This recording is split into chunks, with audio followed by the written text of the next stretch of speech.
Back to my YouTube channel study with Vaneeza. So students, आज हम जो 13.3 है pressure in a gas and derivation जो है जो हमने प्रूव करनी है उसका पार्ट नंबर 2 करने जा रहे हैं। तो हमने हाफ कर लिया था, हाफ इन दैट सेंस कि हमने सिर्फ इसका इंट्रोडक्शन किया था कि हम इसमें क्या करने जा रहे हैं, प्रेशर फाइंड करने जा रहे हैं जो मालिक्यूल्स एक्सर्ट कर रहे हैं वॉल्स के ऊपर।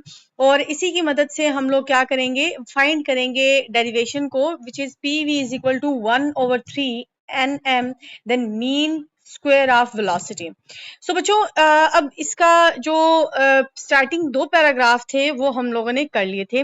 अब जो नेक्स्ट है वो यहाँ से स्टार्ट कर रहे हैं, the ideal gas. So the ideal gas obeys the gas law which would relate the gas temperature with other parameters। तो मैंने आप लोगों को बताया था पिछली क्लास में भी कि जो पैरामीटर्स हैं ये प्रेशर है, वॉल्यूम है, टेम्परेचर है, इन सबको आपस में रिलेट कर रहा है। सो बच्चों, इस इक्वेशन में ये जो P है which is pressure and is the number of moles, R is a general gas constant and T is the temperature. तो हम ने इसको किस फॉर्म में कन्वर्ट करना है इस इक्वेशन को, जिसको हम लोग गैस लॉ इक्वेशन कह रहे हैं। इसको हमने फॉर्म में लाना है और वो है हमारे पास बोल्ट्जमैन कांस्टेंट की फॉर्म में लाना है। ठीक है, तो कुछ भी नहीं करना, सिंपली हमने क्या करना है, ये जो आपके पास n है, n is the number of moles. ठीक है, कि ये आपको किससे क्या चीज जनरेट कर रहा है, ये मोल्स कितने ज्यादा इसमें मोल है, नंबर ऑफ मोल से रिलेट कर रहा है। तो ये जो n होता है ये इक्वल होता है n/na के। ठीक है, तो ये जो n होता है, n is the number of molecules and na is the Avogadro number. ठीक है, ये आप लोगों ने 9th-10th केमिस्ट्री में भी पढ़ा होगा कि एवोगैड्रोज नंबर क्या है, और मेरी पिछली लेक्चर अगर आप देखें तो उसमें मैंने एक्सप्लेन किया था। तो यहाँ पर हमने n की जगह पे क्या रख देना है, P V is equal to small n की जगह पे n/na एंड देन हमने आर टी को रख देना है। अब ये बात याद रखिएगा कि ये जो आपके पास ये वाला R/N होता है। ठीक है, ये जो जनरल गैस आपके पास जो कांस्टेंट है और जो एवोगैड्रो नंबर है, ये R/Na is equal to KB। ठीक है, यानी कि बोल्ट्जमैन कांस्टेंट। तो हमने क्या कर दिया, सिंपल इसकी जगह पे KB पुट कर दिया, n एज इट इज रहा और TB। तो यहाँ पर हमारे पास जो PV जो इक्वेशन थी वो इक्वल आ जाएगी हमारे पास, n is the number of molecules, KB is the Boltzmann constant and then जो T है वो टेम्परेचर है। तो यहाँ पर आगे आप देखें कि as pressure is a force per unit area exerted on the walls for the container. Therefore, each time a gas particles collides with the wall of container and exerted a force on the wall of container। तो यही चीज हम अब आगे जाने लगे हैं और ये फाइंड करने लगे हैं कि ये जो आपके पास पूरी डेरिवेशन है बहुत आसान है, इसको आप बस एक दफा सिंपली जहन में रख लीजिएगा तो मुश्किल नहीं होगी। तो चलते हैं और देखते हैं कि इसको कैसे हमने जो है वो हल करना है। जी स्टूडेंट, तो स्टार्ट करते हैं अभी आप यहाँ पर देख सकते हैं कि एक जो है वो क्यूब बनाया है और इस क्यूब में इसकी हर जो साइड है वो उसकी लेंथ L है। यहाँ पर हम सिर्फ एक पार्टिकल लेंगे, एक पार्टिकल को स्टडी करेंगे पूरी गैस के बजाय। बाद में हम पूरी गैस को भी टोटल गैस भी कंसिडर करेंगे, लेकिन अभी जस्ट एक पार्टिकल को ही देख रहे हैं। तो एक पार्टिकल क्या कर रहा है कि वो क्योंकि रैंडम मोशन है, ठीक है, काइनेटिक थ्योरी ऑफ गैसेस का भी जो हमने स्टडी किया है, तो वो क्या कर रहा है, इस फेस पे, ये जो इस क्यूब का फेस है यहाँ पर आके कोलाइड करेगा और आफ्टर कोलिजन जब वो रीबाउंस होगा यानी कि पीछे की तरफ होगा तो वो इसके ऑपोजिट डायरेक्शन में, यानी कि एक्स एक्सिस के ऑपोजिट डायरेक्शन में, एक एक्स एक्सिस यहाँ पर पॉजिटिव डायरेक्शन है, यहाँ पर एक्स एक्सिस की नेगेटिव डायरेक्शन होगी, तो इसके नेगेटिव डायरेक्शन की तरफ जो है वो मूव करेगा। और इसीलिए यहाँ पर मैंने वेलोसिटी जो है वो -v लिखी है। जब वो इस तरफ मूव करेगा तो यानी कि opposite to the X axis, positive X axis, तो -v होगी, और जब वो उसकी तरफ मूव करेगा तो v होगी। तो इसी की जो है वो रिबाउंसिंग और कुलियन को देखते हुए हम लोग ये वाली जो डेरिवेशन है P V is equal to 1/3 N M V square जो फाइंड करेंगे। यहाँ पर देखें कि सबसे पहले ये जो एन है it means the number of molecules, एक नहीं number of molecules. M is the single जो है इंडिविजुअल पार्टिकल या मालिक्यूल का मैस है। तो अगर हम इसको दोनों को मल्टीप्लाई करेंगे तो ये टोटल मैस बता रहा है। और वी स्क्वेयर जो है V is the velocity, not only the X axis direction में जो मालिक्यूल की वेलोसिटी है, बल्कि ओवरऑल जो मालिक्यूल्स की रैंडम मोशन में एक्स एक्सिस में भी वाई एक्सिस में भी उसकी जो वेलोसिटी होती है वो सारी इंक्लूड है। तो यहाँ पर इसी को प्रूव करने के लिए हम लोग क्या करेंगे, पहले प्रेशर का जो स्टार्ट करते हैं डेरिवेशन, और डेरिवेशन को स्टार्ट करने के लिए हम लोग पहले जो है हेडिंग देंगे और प्रेशर का फार्मूला लिखेंगे F/A। तो बच्चों क्योंकि प्रेशर एक्सर्ट कर रहा है ये मालिक्यूल इस वाल के ऊपर, कैसे कि ये मालिक्यूल इस वाल के ऊपर फोर्स एक्सर्ट कर रहा है एक एरिया पर, ठीक है। तो यहाँ पर इसको मैं इक्वेशन नंबर 1 कह देती हूँ। तो इस प्रेशर को फाइंड करने के लिए हम क्या करने जा रहे हैं कि पहले फोर्स को फाइंड करेंगे। यहाँ पर साथ लिख लेते हैं कि इस इक्वेशन के लिए हमें फोर्स की ज़रूरत है और एरिया की ज़रूरत है। तो सबसे पहले हम फोर्स को फाइंड कर लेते हैं। आपने फर्स्ट ईयर में अगर आपको याद हो तो हमने ये देखा था कि किस तरह हम फोर्स को in the form of momentum जो है वो रिप्रेजेंट कर सकते हैं। तो याद हो कुछ तो del P divided by T, change in momentum जो था with respect to time is equal to force होता है according to Newton's second law. तो इसको इक्वेशन नंबर 2 कह लेते हैं। क्यों? क्योंकि ये फोर्स ऑब्वियसली इसी में ही पुट करनी है, लेकिन सबसे पहले हमें डेल पी भी चाहिए और टी भी चाहिए। तो अब डेल पी को फाइंड करने के लिए del P is the change in momentum, not force. Force ये पी था, ठीक है, ये कैपिटल, ये भी पी ही है, लेकिन this is the change in momentum. तो ये आपने इसमें कंफ्यूज नहीं होना। Del P is the change in momentum, ठीक है, ये ज़हन में रखना है। और यहाँ पर जो इक्वेशन नंबर 1 में P है इज़ द प्रेशर, ठीक है। तो यहाँ पर बच्चों ये del P change in momentum, आपको पता है जब भी हम चेंज देखते हैं तो हम फाइनल माइनस इनिशियल करते हैं, यानी कि मोमेंटम जो फाइनल है वो इनिशियल मोमेंटम से हमने माइनस कर दिया। तो अब ये जो पी एफ है which is final momentum and P I is the initial momentum. तो बच्चों एक चीज़ आपने ये ज़हन में रखनी है कि मोमेंटम जो होता है इसका फार्मूला होता है mv, ठीक है। P इज़ द मोमेंटम यहाँ पर, और इसका फार्मूला क्या होता है mv। m is the mass and v is the velocity. अब जब एक पार्टिकल हम देख रहे हैं तो उसका मैस तो m है, अब वो x एक्सिस की डायरेक्शन में मूव कर रहा है तो उसकी वेलोसिटी क्या हो जाएगी mvx, ठीक हो गया। अब ये उसकी इनिशियल वेलोसिटी थी, इनिशियल मोमेंटम था। जैसे ही वो रीबाउंस होगा ऑपोजिट डायरेक्शन में मूव करेगा तो उसकी जो वेलोसिटी है वो नेगेटिव हो जाएगी। क्यों? क्योंकि वो ऑपोजिट डायरेक्शन में मूव कर रही है। तो मैं यहाँ पर लिख दूंगी mvx ही लिखूंगी। क्यों? क्योंकि अभी भी वो x डायरेक्शन में ही मूव कर रहा है, लेकिन यहाँ पर क्या आ जाएगा, माइनस आ जाएगा। क्यों? क्योंकि वो ऑपोजिट डायरेक्शन में मूव कर रहा है। तो यहाँ पर अब हम इसको इस फार्मूले में पुट करते हैं, पी एफ की जगह माइनस एम वी एक्स। क्यों? क्योंकि यहाँ पर ऑपोजिट डायरेक्शन में है, एंड माइनस जो है वो फार्मूले का यहाँ पर, and then M V X. तो ये क्या बन जाएगा हमारा 2mvx, ये आ गया चेंज इन मोमेंटम, ठीक है। उसके बाद अब टी रह गया, क्यों कि हमने यहाँ पर इक्वेशन नंबर 2 में पुट करना है। तो बच्चों T का फार्मूला या T को फाइंड करने से पहले आपको याद होगा कि वेलोसिटी का फार्मूला होता है v is equal to s/t, यानी कि ये जो आपके पास वेलोसिटी है is equal to change in displacement with respect to time. अब यहाँ पर अगर आप गौर करो तो ये जो पार्टिकल है ये डिस्टेंस जो है ये पूरी, या आप अगर देखो तो यहाँ पर ये इसकी पूरी लेंथ l है, इस पूरी एक्स एक्सिस की। मेरी जो पेंसिल है इसकी देखें कि ये जो पूरी लेंथ है विच इज़ l। अब पार्टिकल एक दफ़ा आगे जाता है एक्स डायरेक्शन में और एल लेंथ को कवर करता है, रीबाउंस होने के बाद वो दोबारा से पीछे की तरफ मूव करता है, लेकिन पूरी ही लेंथ को कवर कर रहा है एल। तो यहाँ पर असल में ये जो पार्टिकल है ये एक्स एक्सिस की तरफ 2 टाइम यानी कि 2l उसने डिस्टेंस कवर किया। तो यहाँ पर s की जगह क्या आ जाएगा 2l। एक जो लेंथ है, ये क्यूब की लेंथ है विच इज़ एल, तो 2 दफ़ा वो कवर कर रहा है विच इज़ 2l। अब यहाँ पर टाइम हमें पहले चाहिए और यहाँ पर v क्योंकि एक्स एक्सिस डायरेक्शन में है तो v x हो जाएगा। तो यहाँ पर जब हम टाइम निकालेंगे तो वो 2l divided by we x है। तो इस मोमेंटम को मैं क्या कह देती हूँ, इक्वेशन नंबर ये ऐसे एंड देन इसको 2 कह देती हूँ। अब हम क्या करेंगे यहाँ पर कि पुट 1 एंड 2 इन इक्वेशन 2 में, ठीक है, फोर्स की फाइंड करने के लिए।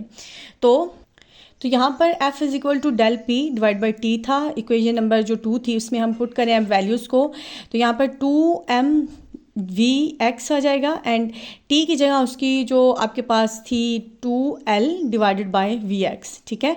अब इसको थोड़ा सा हल करते हैं मज़ीद। तो बच्चों ये देखें, जब बटे के नीचे बटा होता है तो ये जो वी एक्स है ये ऊपर चला जाता है, ठीक है, ये इसके साथ मल्टीप्लाई हो जाता है।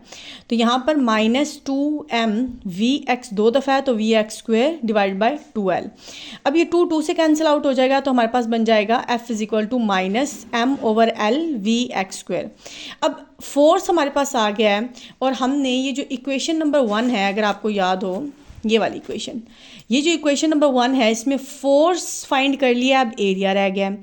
अब बच्चों एरिया सिंपल ये है कि लेंथ क्रॉस विड्थ है, तो L मल्टीप्लाई L क्या हो जाएगा, हमारे पास एरिया हो जाएगा। तो यहाँ पर एरिया बहुत आसान है, तो A is equal to L cross L which will become L square. So both values को हम यानी कि पुट फोर्स यानी कि F एंड जो एरियाज वैल्यू है, ठीक है, ए इन इक्वेशन नंबर 1, ठीक है, इसकी वैल्यूज़ को हम पुट करें। तो यहाँ पर pressure will become -m/l V X square, ठीक है। तो यहाँ पर आपके पास जो फोर्स है वो मैंने पुट कर दिया, वो रख दिया इधर फार्मूले में, और ए की जगह पर l स्क्वेयर।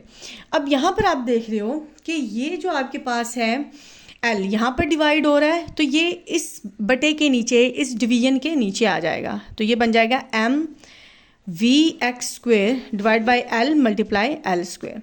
तो ये बन जाएगा m V X square and then it will become L cube, ठीक है। अब आपको ये भी पता है कि L क्यूब किसके इक्वल होता है, L क्यूब होता है हमारे पास -m/v वॉल्यूम के, तो ये हमारे पास वी एक्स आ जाएगा, ठीक है। अब यहाँ तक अभी आपने इसको जो है वो अभी तक यहाँ पर इतना ही रखें। और एक चीज़ आपने ये यहाँ पर ज़हन में रखनी है कि ये जो फोर्स है जब हम इसको इस वैल्यू में पुट करेंगे ना तो इसके साथ सारा प्लस आ जाएगा। क्यों प्लस आएगा कि आपने यहाँ पर देखें कि ये आपके पास है पार्टिकल था, इसने जब रीबाउंस किया तो वो वापस आया। अब पहले ये पार्टिकल इसके ऊपर एक फोर्स एक्सर्ट कर रहा था जो हमारे पास ये थी ये वाली -m/l वी एक्स स्क्वेयर। अब जैसे एक पार्टिकल दीवार पर फोर्स एक्सर्ट कर रहा है, इसी तरह जो दीवार है, जो वॉल ऑफ कंटेनर है, जो उस क्यूब की दीवार है, वो भी बदले में उस पार्टिकल के ऊपर फोर्स लगा रही है। जैसे न्यूटन्स थर्ड लॉ है, हर एक्शन का एक रिएक्शन होता है, तो वो जो रिएक्शन फोर्स है वो हम यहाँ पर यूज़ करेंगे, ठीक है। और वो हमारे पास फिर बन जाएगी F is equal to m V X square over L। तो वो प्लस हो जाएगी, नेगेटिव नहीं होगी। ये जो फोर्स है ये अगर मैं आपको बताऊं, ये जो माइनस है, तो फोर्स एक्सर्टेड बाय मालिक्यूल जो फोर्स एक्सर्ट कर रहा है ऑन वॉल, ठीक है। अब ये जो प्लस वाली है ये ऐसा नहीं है, ये है हमारे पास फोर्स बाय वॉल, जो वॉल लगा रही है ऑन मालिक्यूल, ठीक है। तो ये आपने ज़हन में रखना है। तो इसलिए हमारे पास ये प्रेशर का फिर हमारे पास जो है वो पॉजिटिव ही निकलता है।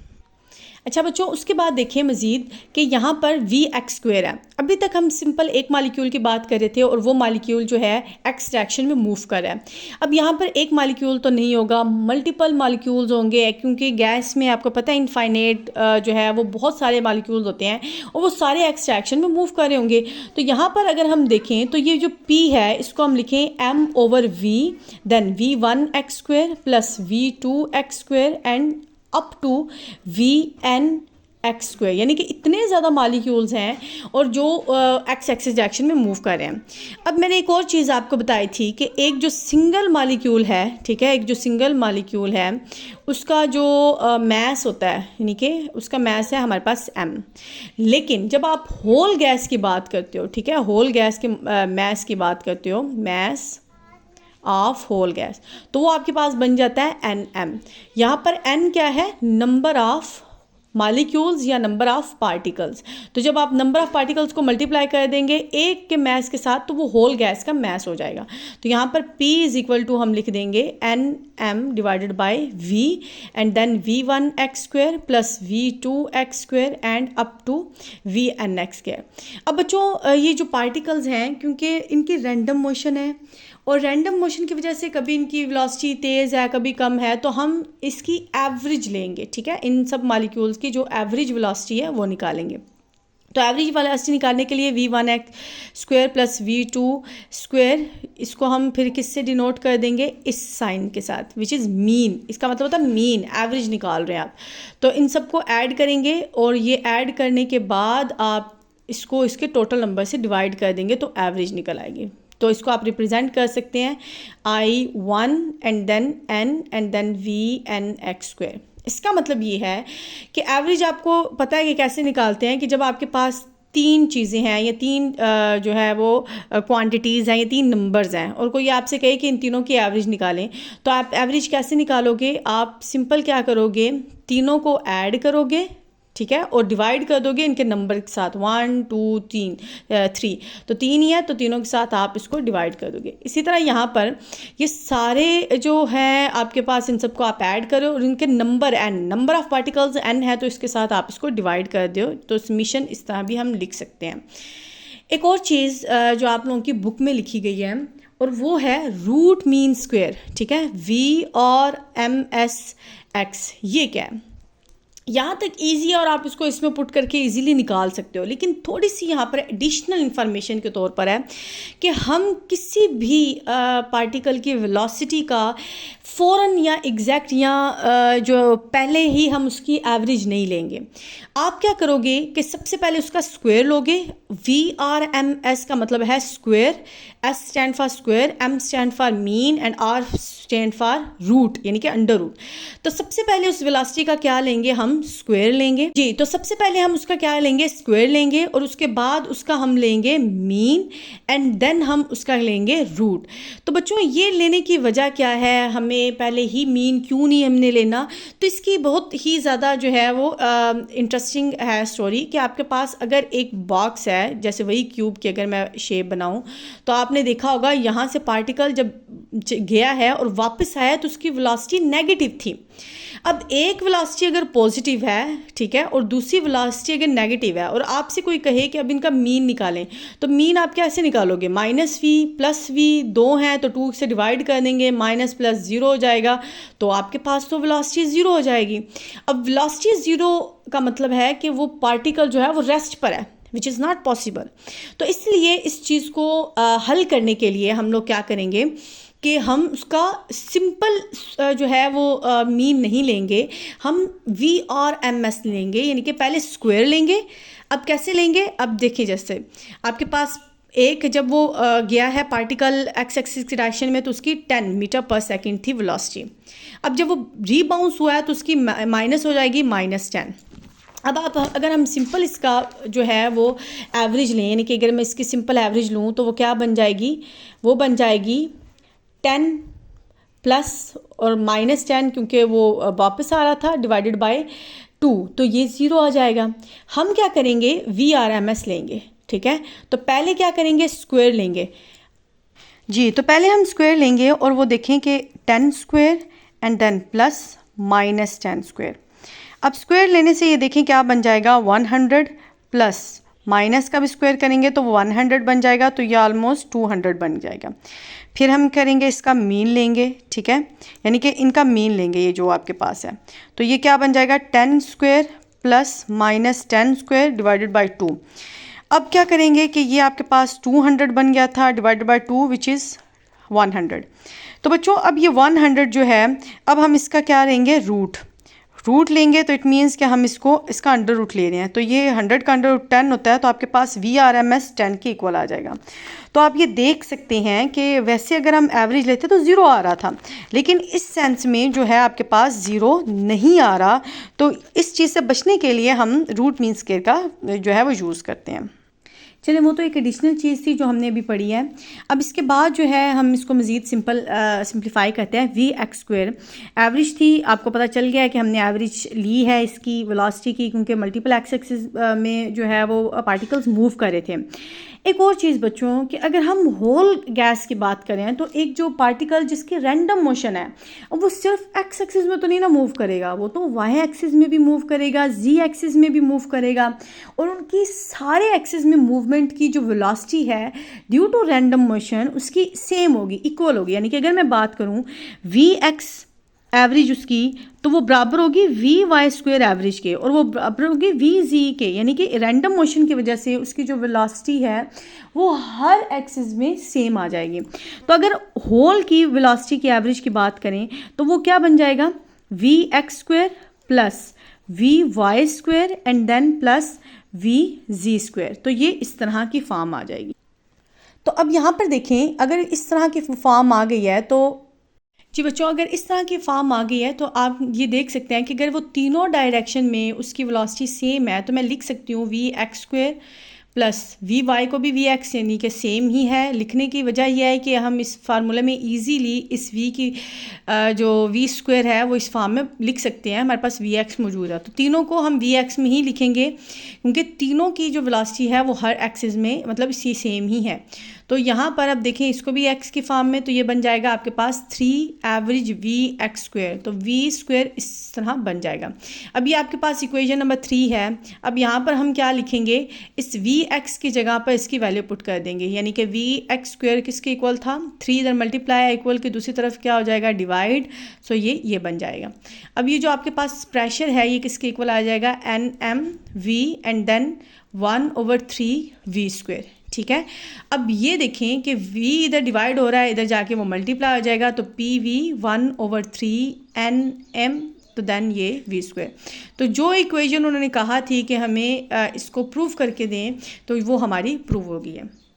अब एक और चीज़ आपने जहन में रखनी है कि ये अभी जो इक्वेशन है ये वैसे तो फुलफिल हो गई है, लेकिन आपकी जो बुक है उस पर उन्होंने कहा है कि एक और चीज़ इसमें इसी इक्वेशन को इन द फॉर्म ऑफ आप लोग फाइंड करके दें in the form of density, यानी कि डेंसिटी की फॉर्म में भी हमें इसको आपने फाइंड करके देना है।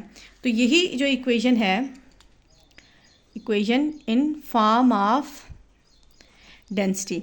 अब बच्चों जो डेंसिटी है इसको हम रिप्रेजेंट करते हैं रो से, ठीक है, इसको हम रो से रिप्रेजेंट करते हैं, और डेंसिटी का जो फार्मूला होता है वो होता है m/v। अब क्योंकि सिंगल मास की बात नहीं हो रही, हम मुकम्मल जो आपके पास है जो जितने भी पार्टिकल्स हैं उनकी टोटल मास की बात करें तो वो Nm/v हो जाएगा। ठीक है, अब यहाँ पर आप देख सकते हो कि Nm, इस अगर इक्वेशन में मैं देखूँ तो अगर हम यहाँ पर ये पुट कर दें Nm/v तो हम इसको in the form of density भी लिख सकते हैं। तो ये जो इक्वेशन है इसमें Nm/v की जगह हम लोग क्या लिख सकते हैं, रो देन V²। ठीक है, तो अब आपका प्रेशर जो है वो इन द फॉर्म ऑफ रो यानी कि डेंसिटी की भी फॉर्म में आ चुका है। स्टूडेंट्स, अब आखिरी इसका रह गया है कि यही जो इक्वेशन है वो हमने in form of kinetic energy करना है। तो हम क्या करेंगे कि काइनेटिक एनर्जी, क्योंकि काइनेटिक एनर्जी का जो फार्मूला होता है वो होता है हाफ mv²। तो हमारे पास m भी है और v भी है, हमें सिर्फ क्या चाहिए, हाफ चाहिए। तो मैं इस इक्वेशन को, ये जो ऊपर वाली इक्वेशन है, ठीक है, इस 4 को मल्टीप्लाई एंड डिवाइड बाय किससे कर रही हूँ, 2 से। तो ये बन जाएगा PV = 2Nm3 एंड बाकी यहाँ पर वो डिवाइड हो जाएगा V²। तो इसको थोड़ा सा और अरेंज करते हैं तो बन जाएगा 2n/3 एंड यहाँ पर आपके पास हाफ m, तो ये V²। तो ये पूरी जो है ये काइनेटिक एनर्जी हो जाएगी, और यहाँ पर हमारे पास 2/3n, तो ये काइनेटिक एनर्जी का एवरेज हम निकाल रहे हैं।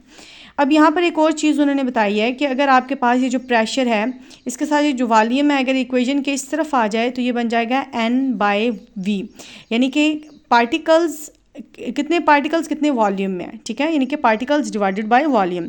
तो इस पूरे की जगह अगर हम लिख दें 2/3 n नॉट, यानी कि n नॉट लिखा है, इसका यही मतलब है कि इतने वॉल्यूम में इतने नंबर ऑफ़ पार्टिकल्स हैं, तो फिर भी आपकी इक्वेशन जो है वो ठीक हो जाएगी। तो ये प्रेशर जो है वो इन द फॉर्म ऑफ हमने काइनेटिक एनर्जी, जो उसके अलावा हमने इसको in the form of density लिखा है, और हमने इक्वेशन जो है वो इसकी प्रूफ किया है। तो अगर आपको फिर भी किसी भी चीज़ की समझ नहीं आई तो आप जो है वो कमेंट सेक्शन में पूछ सकते हैं, और मेरा जो चैनल है वो सब्सक्राइब कर दें, लाइक करें एंड शेयर करें। अल्लाह हाफिज़।